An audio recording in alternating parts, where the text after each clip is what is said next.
একটা ন্যাশনাল টিমে যদি তিনটাই ছাগল থাকে তাহলে কিভাবে একটা দল ম্যাচ জিতবে?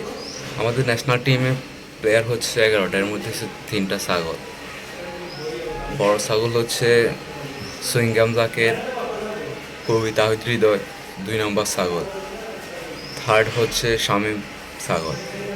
এখন তিনটা ছাগল নিয়ে তো একটা দল কখনো ন্যাশনাল লেভেলে উইন করতে পারবে না বা সার্ভাইভ করতে পারবে না ভালোভাবে।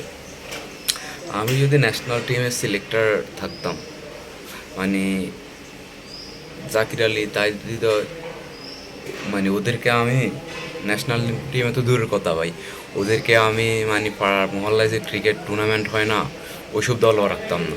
টু বি অনেস্ট, আমার বাংলাদেশ যে মাদার বোর্ড, গরু ছাগল বোর্ডে যে আছে বা যারা আছে, তাদের কাছে আমার রিকোয়েস্ট হচ্ছে,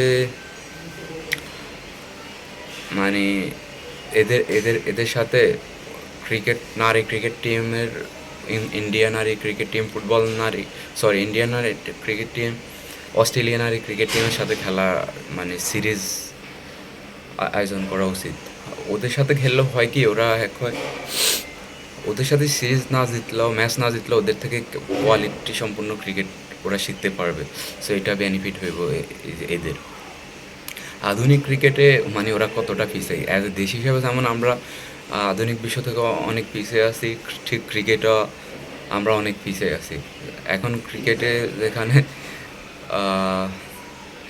যেখানে এখন চর্চা করা হয় 200-250 রান T20-তে, আমরা মিরপুরের মতো ধান খেতে ক্রিকেট চর্চা করি। তো এতে বোঝা যায় মানে আমাদের ক্রিকেট মানসিকতা কেমন, আমাদের ক্রিকেটীয় জ্ঞান কতটুকু, আমরা মানে কতটা পিছিয়ে আছি আধুনিক ক্রিকেট থেকে।